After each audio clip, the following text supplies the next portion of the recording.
Good evening, people. Welcome back to Reaching Out with Ed. I tell you, folks, I went outside and I saw a ghost. I promise you, I had the dates and time wrong. This does not taste good for me at all. I'm eating crow. It just does not. Ward Calhoun, the chief deputy of Lauderdale County Sheriff's Department, is here. How about I had my dates wrong? So I ate the crow. That's all I'm going to eat. And I'm just ate a little. Too bad you hear that? I had the dates wrong, and he's here, boy. He's loving this, you know. But I'm through eating. I can't even hardly talk now. Ward Calhoun, how you doing? Thank well, you for sir. company. Certainly. Glad to be here. Yeah. I thought you were supposed to been here a week ago, Dice. Boy, I tell you. You know, when I put it, listen, if it's not on my phone, I'd say, yeah, I could have made a mistake, but I live and breathe by that calendar in my phone, because without it, I am in trouble. I let you have it. You was in trouble last week, but I got it. I'm eating crow, folks, so we're going to take all of that back. So don't you go back and watch that Ward Calhoun. Uh-oh. Yeah, I hadn't thought about that. It wasn't that bad. It wasn't that bad.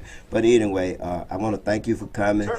I want to say this, is that I filed a complaint against the Lauderdale County Sheriff Department, and I did. I charged them with racism, selective enforcement of the law, and everything. I was so mad at Harrington, I was almost spitting nails. I was almost as incoherent writing it as I was speaking, eating this crow.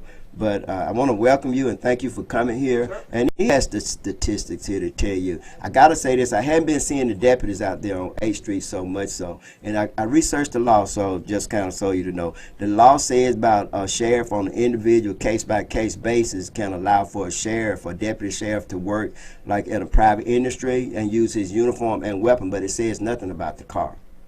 Right. So.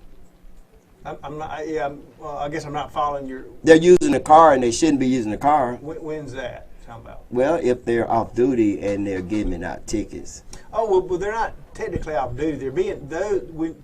Now, not every time that you see someone working traffic. I mean, the deputies that are on the shifts are working, they work traffic as well. But okay. These guys that are, we're using the term off duty in the sense that if they weren't working under the grant representing the department, then they'd be at home, or they would be at a job they might have part-time. It's not on their regular scheduled days. And the grant, the federal grant that's given to the state of Mississippi and then given to the different departments is funding so that there are additional law enforcement officers, in this case deputies, working, doing a specific task. In this particular instance, what we've been talking about is working, we have two different grants that pay for deputies to do this. One is our occupant protection grant, which is seatbelt enforcement, and the other is a impaired driver. Many times we talk about DUI, but it's actually an impaired driver. One of the things that we have seen over the last 5 years is an increased number of individuals operating motor vehicles that are impaired not by alcohol but by drugs. Matter of fact, looked at some numbers a couple months ago, and we were close to 45%, I want to say, of drivers that were impaired by drugs and about 55% alcohol. So it is a growing trend where I think the message of not drinking and driving is starting to register with people. But because we have so many people that are using drugs, you know, we talk about the opioid crisis in our country. That's a drug. Any of those drugs on the prescription label, if a person actually has a prescription, will say on there not to operate heavy machinery. A car is a piece of heavy machinery. You should not drive an automobile if you're using a drug that has a warning like that against it. So these guys are off duty in a sense that they are not working on their regular shift. They're working in addition to that, and they're being paid for not by local tax dollars. Of course, all grant funds are tax dollars from someplace, but from a federal grant that pays specifically for them to do that activity. Okay, now tell them how you turned me around with your statistics. Give us the statistics of Lauderdale County. Well, as a part, we're an accredited agency. You know, and one of the things that we do annually is we do reviews. We look at everything from our use of force to complaints. Everything we do, we have a review process in. because we want to try to do the best job we can for the citizens that we serve, and that's everybody in Lauderdale County. And so one of the things about a year ago I did, and when we were talking I had done, was I was looking at, okay, you know, what is our population of the county? What is the racial makeup of the population for our county? And then we were looking, and you and I were talking about looking at, okay, what are the numbers in regard to when citations are written, those citations, what are the percentages that are written to African Americans, white, and other? Right. There's some other classifications that the state has set up, like American Indian and Asian, that kind of thing. And of course, those are typically in our community, those are fairly small percentages, less than 1%. Right. We don't have that much of a population. And as I was showing you in Lauderdale County, based on the April 1st, 2018 estimate by the U.S. Census, our county is made up of 54% white and 44% black is our population, roughly. And that's an estimate, but I think that's probably fairly accurate. And then we have some other percentages, like we talked about the Indian, right. Asian, that kind of thing. And so the next thing we did in looking into your complaint was wanted to see, okay, where are we at in terms of our tickets? And fortunately, about a year and a half ago, we began using a new computer program in the cars called eSight. It's a statewide system. Highway Patrol had it before we did. And the good thing about the eSight program is it keeps all this data for us. Before, we literally had to go in and add tickets up by hand. It was tedious to keep up with things. So now we don't have to do that, which was good. And so one of the things we did, I asked the patrol major to do, to say, okay, I want to look into this complaint. Let's see if there's some validity to this. Let's look and see what we're doing. And what we found is that these numbers are from January 1 of this year, 2019, through September 28. Of our tickets that we had written, we had 54% were written to African Americans and 46% to white. The other is so minute it's not even 1/4%. So I rounded, kind of rounded those up. And so then we went to go see, okay, well, we looked at individual deputies, and did we have anybody out of whack anywhere really, really bad? And we didn't. They're all within a 5-6% point either way on all of those. So, felt good about that. I don't, the sheriff doesn't. We try to focus on what the person does and not what their color of their skin. It's not about who they are, it's about what they did. If we're talking seat belts, it's about not having a seat belt on. I got to ask you a question, if you don't Sure. mind. I've had people tell me they don't ever see a deputy out in the county.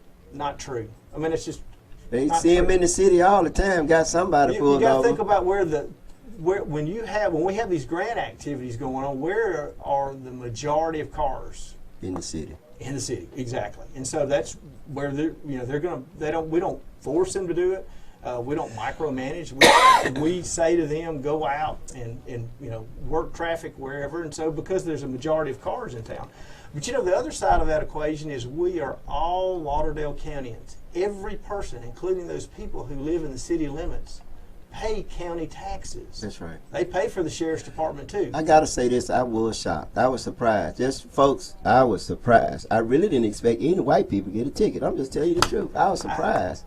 I couldn't say much when he showed me the facts and the statistics, and I did go to that government website. And because, some people say, I know what some of you out there saying, well, he probably made up those statistics. How about I was able to pull up those same statistics, and I don't work for the sheriff department. I pull up the exact same thing that you gave me. The things that I have access to are public record. If somebody want to come down and count every one of those tickets, they come up with the exact same numbers because it's from the state of Mississippi and it's in a database. It is what it is. So what is it that you want to say to the people, especially the black community? The thing I want is the thing that I hope everybody wants, is that we all live in a community where we work together to try to be unified about being together.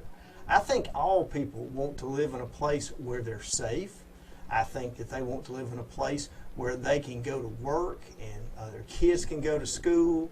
They can come home to a house that's not broken into, that they don't have to fear every time they hear a gunshot that somebody's shooting at them. Those are the things that I think all of us want in our community. And so I think we have to work together, everybody in the community, looking past skin color and looking at how can we help each other regardless of who we are. You know, that's my hope. That's what I want to do. I come to work every day. You know, I don't know if you've noticed this. On the corner of my desk is a copy of the Constitution. It's there for me. It's to help remind me what I took an oath to do. None of us are perfect. I'm not perfect. No deputy, no police officer is perfect. There are procedures in place when we have people who do wrong to deal with that wrong when it's brought to our attention. But the vast majority of law enforcement officers are people who want to serve as well. I mean, that's what we look for when we are interviewing people. We're not looking for the guy who just, I call them knuckle draggers, you know. All they're interested in is how many fights can I get in. That's not the kind of person, you know, we're interested in. And I don't think most departments today are. I'm not going to tell you that 40, 50, 70 years ago it wasn't that way. I'm telling you that today. And I've been in law enforcement now going on, I mean, I've been in a sworn position since 1992. How long you been the chief deputy? Since July 1st, 2005. So ever how long that is, 14 years. So, you know, and we've got a good team of people down there at our department. Again, none of us are perfect. Our motto is in the pursuit of excellence. I hope my dream, I think most of our dreams, is to be better tomorrow than we were today. We learn from our mistakes when we move on. I want the community to know that we're everyone's sheriff's department. You have a problem, something we can help you with, we can be a resource. We want to try to do that. So I don't like this term, my door's open. You know, the sheriff's door's open. You hear that quite often, but it is. Literally, if somebody has an issue or a problem, come to us. We will work with you to try to address that issue. If we have an employee that's done something wrong, they'll be dealt with. If you know, we have something going on in our community that we need to help with, we will try our best to do that. I mean, of course, you and I talked a good bit about the city. They, you know, the city of Meridian's got their own police department. City residents pay additional taxes for that, and we certainly don't step on, you know, Chief Dubose and his guys. Well, we work together. We're about working together. When everything we should be doing, and hopefully we are, is trying to make our community better and to serve everyone the same manner that we would want to be treated. I try to treat folks the way I want to get treated. Or I used to call it the grandma test when we get ready to hire somebody. Is that the kind of person I would want to go into my grandmother's house if she called and said her mailbox had been vandalized, or her home had been broken into, or her purse had been stolen? That's the kind of folks that I want around me, and I want responding to our citizens. Well, I want to tell you that I appreciate you coming here, and I want to thank you for coming in. And tell the sheriff too, I appreciate it. You know, I be on him sometimes, but I think this worked out really well. I think things were said today that need to be said. I think the people need to know. They actually think that perhaps the sheriff department was. I actually was thinking that too. And people, I put a complaint on with Harrington. I did. I withdrew my complaint too, by the way. I wasn't gonna say that until he got here. I did withdraw my complaint because when you look at facts, you can't argue with facts. I gotta say this. Did anybody have a question to say, Dice? Nobody's in the chat. I want to say this is that one of the things is that bothers some of the people, and not calling the name, is that the sheriff department focuses on a segment of the community that's disempowered, that doesn't have the resources to get out of jail or to pay a ticket or perhaps maybe even to buy a seatbelt. You care to elaborate on that a little? You know, to go to what you're saying, every car's got a seatbelt. It's just a matter of putting a seatbelt on. That's right. I mean, you know, well, I say that. There could be some cars out there that, you know, but if it's before, I think, 1962, then you don't have to have one. I think it's 62. I could see that argument for families that have issues about child safety seats. But there are groups out there who will help people if they will contact us. I haven't got a number. I was about to ask, but I think at one time the hospitals require before you take that child home that they're in a seat. So somebody had a seat when that baby left that hospital. Right. So somebody got a seat someplace. But I do believe that there used to be in Jackson, and I hadn't had anybody ask in years. But if you can find out that, maybe somebody will tell you, if any of you out there know, we would like to have that information so we can give it to the parents, Sure. the ones that can't afford it. Sure, and so, when we talk about seat belts, it's just about putting it on. Why are seat belts important? Seat belts save lives, period. That they do. It's statistically, no one can make that argument. I hear the argument occasionally, well, if I'd had my seatbelt on, I'd have died in that car crash.